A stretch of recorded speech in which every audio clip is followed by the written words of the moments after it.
Alright, so Satisfactory 1.1 is now available on the experimental branch on Steam and Epic. There is quite a substantial patch notes right here, and obviously there is a lot to go over here, but I do want to kind of go over some things you might not know that they've like sneakily added in to 1.1.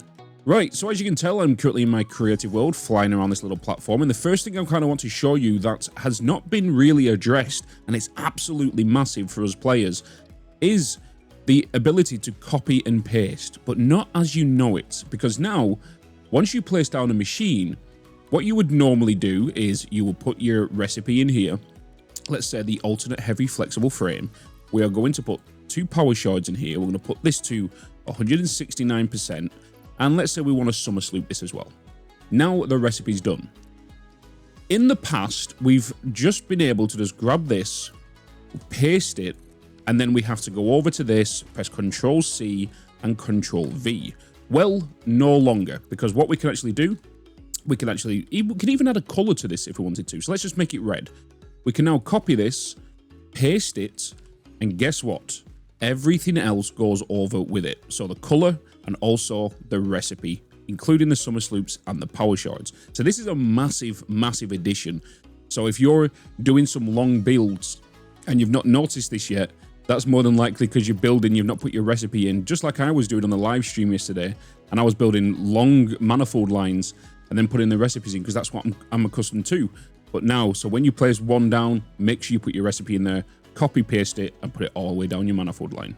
Also, signs have this new method, plus they've got the little arrow, so you can make sure your signs are the correct way now and not trying to estimate which direction they're facing. But it's also the same. So if I was to grab this, I would just change this icon. Actually, no, let's change the layout. Let's put that, and let's just put that to set to 3. Let's put the background to green, and let's just select that. Bada bing, bada bosh. Well, actually, no, I didn't put the background to green, did I? This one. Boop, boop, boop, boop, bam, bam.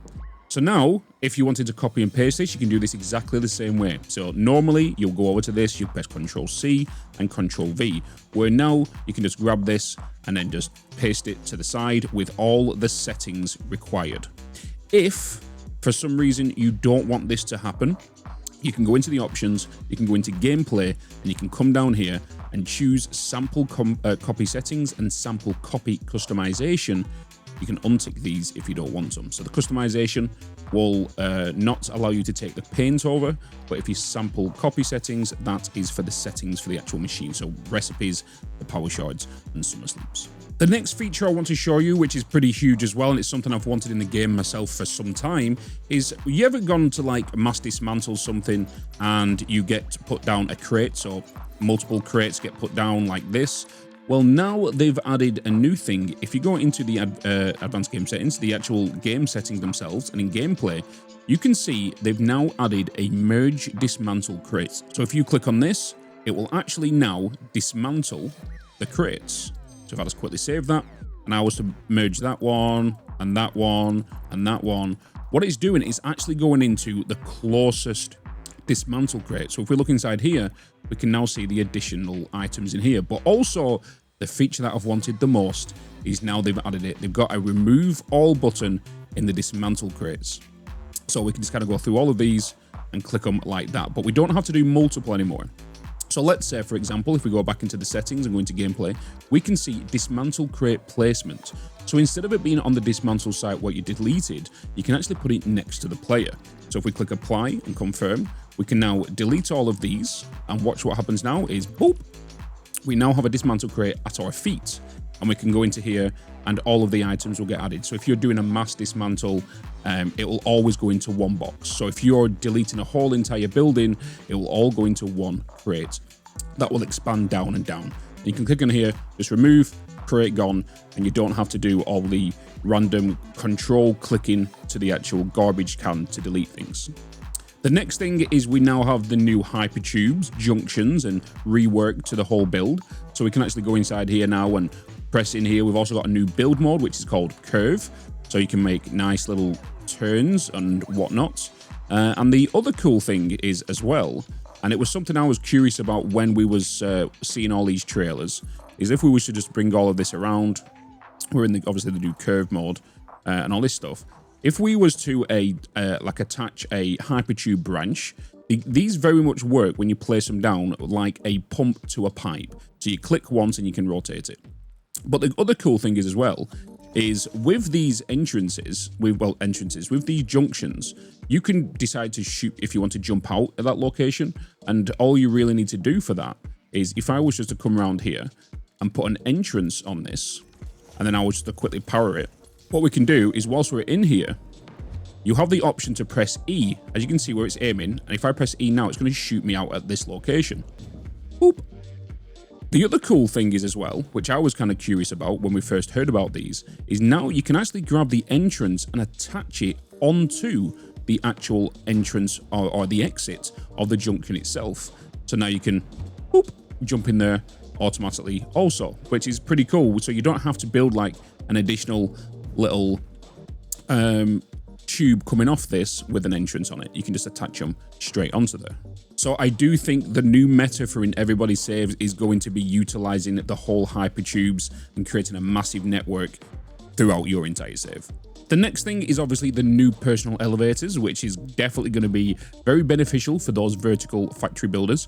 And you can actually see it goes to a maximum height of 196 meters. And once you place that down, yes, it does transfer power from floor to floor. So if you've got a power node attached to here, and then you was to put down a, let's say, an entrance elevator stop right here, you can then power to there. So the power does transfer through the elevator shaft itself. Keep in mind, as we was doing some testing on this yesterday, Lim, the developer over at Coffee Stain, did confirm with me that you should be able to snap foundations to this. But as of right now, as of, what date is it? The 2nd of the 4th, so a day after the release, this will get addressed that you should be able to snap foundations to the side of this, but for now we cannot, but eventually we will be able to. So then we'll be able to attach one here. For now, as a temporary fix, what I advise you to do is just press H, lock it into place, and then use the arrow keys to nudge it to where you need to put it. And then you can put the foundation there, but that's a temporary solution until the issue gets addressed. Inside the elevator, we now have music. And if you actually come over to the control panel, you can actually come down here and click edit floor info, and you can actually choose which type of music you want. So there is different music. So if you want a bit of a more of a rave, you can do all of that. But the thing is as well, you can come into here and edit. We kind of know all of this. There is something I would like to see added. As you know, we can see these little indications here of this question mark. We can actually change this. But for now, we only have the monochrome. And if we actually look at the panel, we can actually see there is actually 25 floors we can add to this section. So what I'm kind of wondering is if eventually, and hopefully, they will add the option to add 1 to 25 in floor numbers. Because yeah, even if you come out of this and whatnot, and you was to highlight the button, it'll tell you which one it is. So that's the 68 meters, that's that one. If I go into this and then edit and change the name of this to say floor 1, and click confirm, then I edit this one and click floor 2, and then I come out of it. If you highlight it, you can see how it comes up on the UI. And obviously outside here, it'll come up on this sign also. And speaking of signs, the train station signs have had a little bit of a makeover. They have now got a new font, and they're actually a lot bigger. So before, they wasn't as thingy, so, you subscribe and like. I can't even spell subscribe. Wait,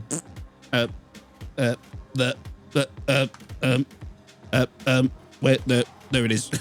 And you can see the font has drastically changed. They've even added the glow to these now, kind of like the emission to the actual, so they will kind of produce a little bit of light on top of your train stations.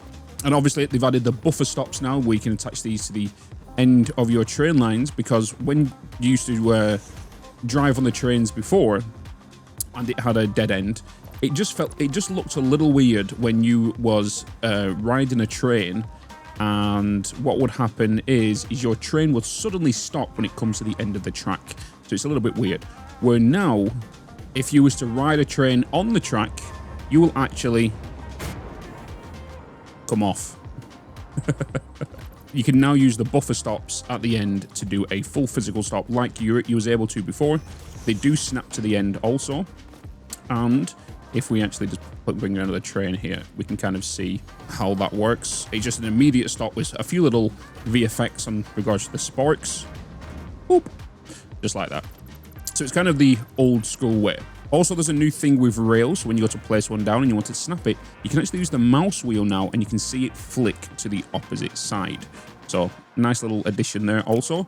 And they've also allowed the addition of two foundation to two foundation turns now. So if I just go into fly mode, and if I was to go here, normally what you would do to get a perfect 90-degree turn, let me just change the angle of this because I'm being a spoon. You'll go one foundation, two foundation, three foundation, and then 1, 2, and you're able to place a 90-degree. But what they've done now is if I was to place another actual track here, let's go with there, you can actually go 2 by 2 now. So where that is a 3, you can actually come down here and you can actually change right there to be a 90-degree as a 2 by 2. So, which is not so bad, which is if you want them tighter turns, you can do. My only problem with that is if you was to do them tighter turns, it's going to be better for obviously spirals if you want to get to someplace vertical. But my only problem is, let me just quickly grab this again and put it down, is if you are going to be building, because for me, for example, I always build on the middle of the central foundations, right? I don't overlap it onto another one. And this is just me being nitpicky, is if you was to make a 2, you actually, the output of where the train will come from will be in the middle of 2 foundations. So for me, I think I'm just going to stick to the 3 by 3 unless I need to use that for any particular tight turns, maybe in somewhere that is, you know, very build design heavy. Right, so I'm just back in my Let's Play world, as you can kind of tell, and I am just going to show you something they've added, which you might not have noticed, which is something in regards to audio. They've actually overhauled it, so I'm just going to keep my mouth quiet a second, but what I want you to do when the next train comes past is just listen to the ambient volume, the ambient sound, I should say, of what happens. So, in 3, 2, 1.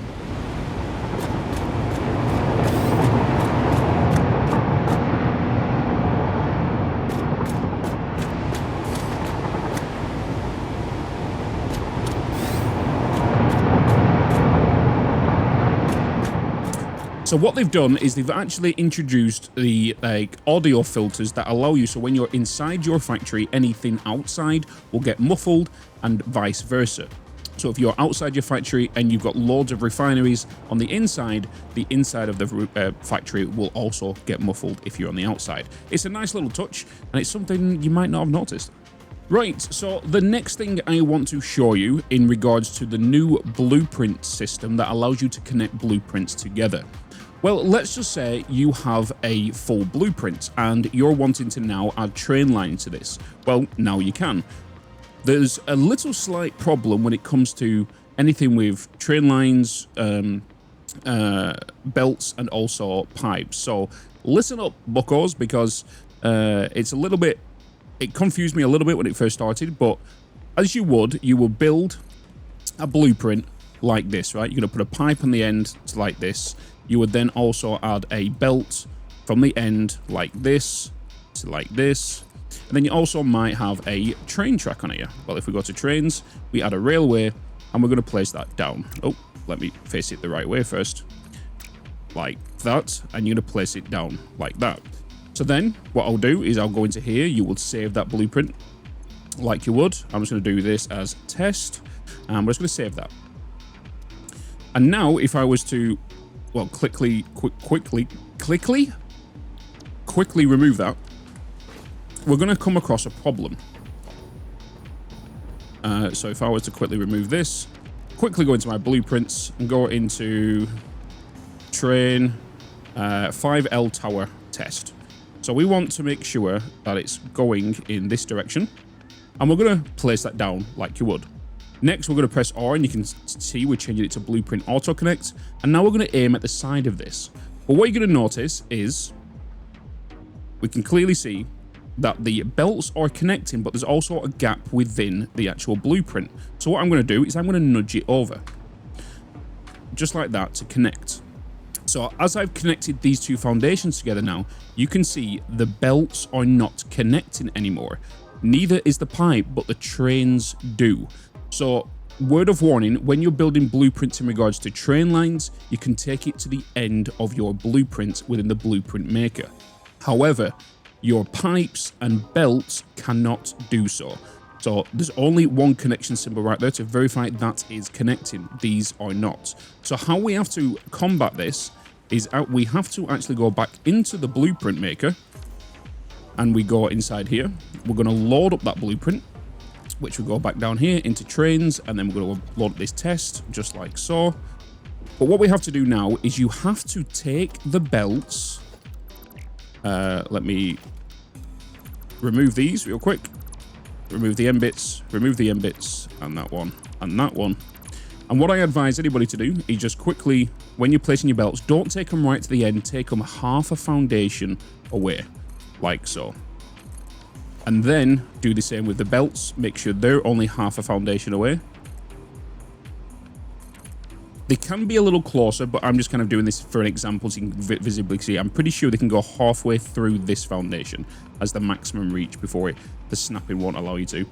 So now that we've done that, we're going to leave the train track exactly as it is. And then we're going to go into here and we're just going to quickly save, overwrite that, clear the blueprint designer and remove this. And now we're going to try this again.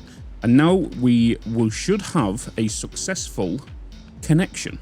So we can see we're going to place this down here like we would. We're going to make sure blueprint auto connect is on. We're going to aim at the side. We're going to lock it into place, and we can clearly see now the belts are connected, the pipes connected, and also the trains connected. So make sure your pipes and belts are halfway at the end of the actual blueprints themselves. Trains are fine. So yes, for those asking, I will update these train blueprints to have the rails on them in case you want to, you know, use this, because I know a lot of people was building these exactly like I was and building the rails by hand, which took quite a bit of time. The next thing I want to show you is what Coffee Stain released on their YouTube channel. If you notice, they have these pioneers inside the lift to, you know, to announce that experimental is now available. But you might notice there is now a new little hat feature here, and also a face over here with some cat ears. Well, if you're interested in getting them, I have a feeling they are hidden in the world. And the reason I say that is because if we actually go into the hub itself and go to customize the character, as you can see, there is the hats that you was able to buy. So this one right here, this rusted helmet, was you needed to find this within the actual world itself. And that is actually located within the Doggo Cave, which is in the Golden Coast down here. So head down here, look for the Doggo Cave. You can't miss it. There's plenty of doggos in there, and you'll be able to find that helmet. So I have a funny feeling, because they are not in here by default, you will need to look around the world for any more kind of like little Easter eggs like this. And I feel like we'll get the 2 new helmets that they're showcasing in that video. It might not even be a thing. But maybe I will recruit all of you to try and find to see if you have. And if you do, make sure you comment on this video that you have found them. The next thing as well, a couple little tiny little things inside here. We still have the production thing. We still got that in there. Microwave now dings, and then also the coffee machine. It did show us like we could put the coffee cups in there in the actual trailer, but unfortunately we can't actually add the coffee cup in there. Right, so the next thing I wanted to show you was, of course, the photo mode. I feel like this needs a bit more clarity when we kind of have a look at this. The new sound effects they've added to it, obviously we can zoom in and out like we could do before, but we can actually zoom all the way back out like that got removed. We can kind of zoom out now. And if we actually go into here, we can actually open the tab menu, which introduces this. This is something you probably already know, like the roll, bloody bling, bloody blob. And then also you have the image. But you must be wondering, how do you access the dolly system? Well, go into camera and change your dolly, your first person to decoupled, and you'll get this right here, which is to allow the dolly, which allows you to, you know, freely move the camera at a range. There is a max distance, by the way, as you can tell. If I come back here, you'll start rubber banding back in. And this is the maximum distance you can go away from your Pioneer. So don't expect to go from one side of the map to the other side of the map in this kind of cool little thing. The next thing is to be able to click a start point and then change a different direction somewhere. Let's zoom in to like maybe the face here and click endpoint. And if I click play, it now does a cool little cinematic that you could do for some of your content creation. But there is a kind of a bounce back, but you can actually change that from happening as well. Another thing you can do is you can actually change the color filter of your actual game as well as the effect filter at the same time.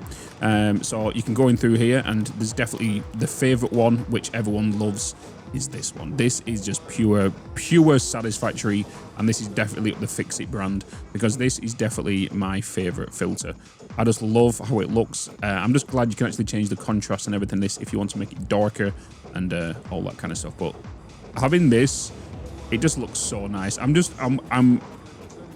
wish, to be honest, we was able to play with these filters, and when we come out of the escape mode, that we can actually stay in it, because I think it'd be kind of fun, especially if you're a live streamer or something. You know, you can get your chat to keep you on a filter for 5 minutes. I think it'd be kind of fun, but it's no biggie. It's a slight little thing. But I would love to run around my whole factory using, you know, looking around with that whole filter on. I think it's gonna be super cool. The next thing I wanted to show you was, it's going to get a little annoying, so I apologize in advance, is they brought back the train Easter egg, where if you spam the actual horn,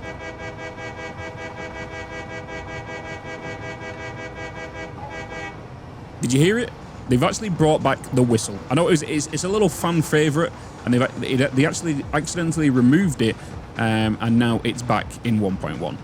We have also got new VFX in regards to the smoke here that is coming off the gas clouds, and that is also available to see as well on top of machines, so for like your nuclear power plants and all your other machines that give off any form of smoke. We have also got new VFX on the bombs, so we can see it now flashes, hence the reason we also now have a photo sensitivity warning when you boot up the game, which they've slightly added. And they've added a little autosave announcement at the boot up of the game now, where normally where you kind of see the coffee stain logo.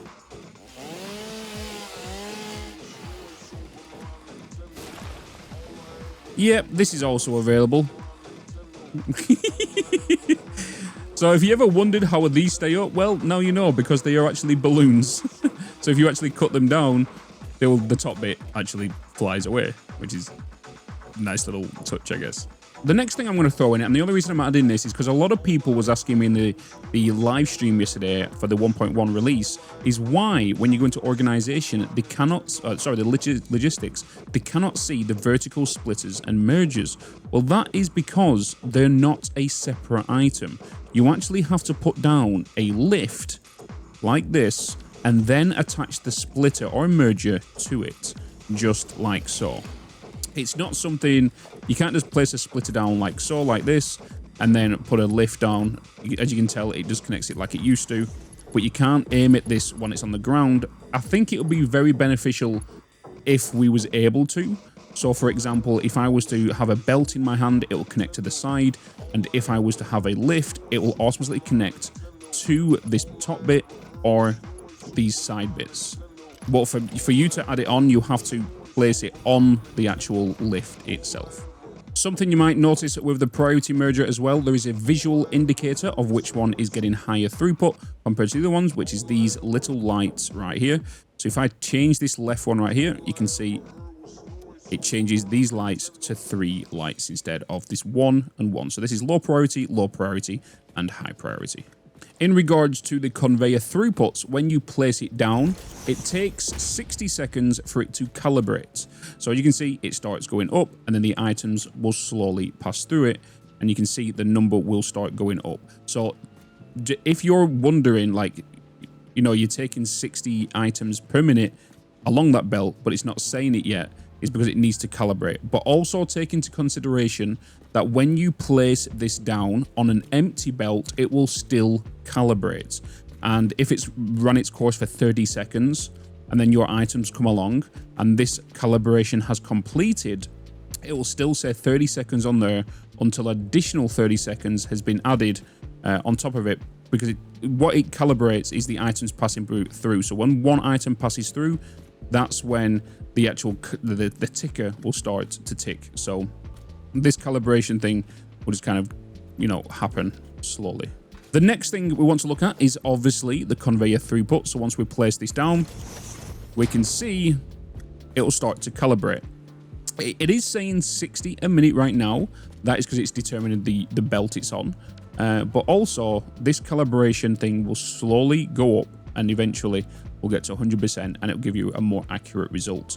The reason I say this is because if I was to just quickly remove this belt and I was to put a belt on there with a Mark 1 and then use the conveyor throughput, we can see it's saying 0 and it's calibrating. And then once this calibration's complete, that's the first one gone through there. So it's just gone in the middle of the two. So once this gets to 100%, this is more than likely not going to say 60 because it needs to recuperate the additional calibration settings it went through into this section here. So it won't say 60 straight away. It might do, it might not. But when I did my testing yesterday, this was a known factor. But the calibration usually takes around 60 seconds. So as we can see, it's now getting to the end of the actual calibration and it's still saying 51. It probably switched to 52, there it is. But it's saying the calibration's complete. Like I said, you have to take into consideration the emptiness because these calibrate when the belt is empty also. So now it's at 60%, or 60, I should say. It also does calibrate if I was to quickly change this to a Mark II. It will then start the recalibration, but it automatically detects the belt you placed it on. So it's going to detect that, okay, 120 is going on here, but it still needs to recalibrate as well. If you was to grab yourself a merger, for example, and sorry, not a merger, a splitter. I'm just going to try to find a position where it's not going to, I've literally put it on a curve. So this is not good. Oh, wait, right there. Now if I was to get a belt, swing that off and just place that up there and grab another one of these. Can I place this anywhere on here? Yeah, place it right there. We can now see this is saying 0. This one is saying 60.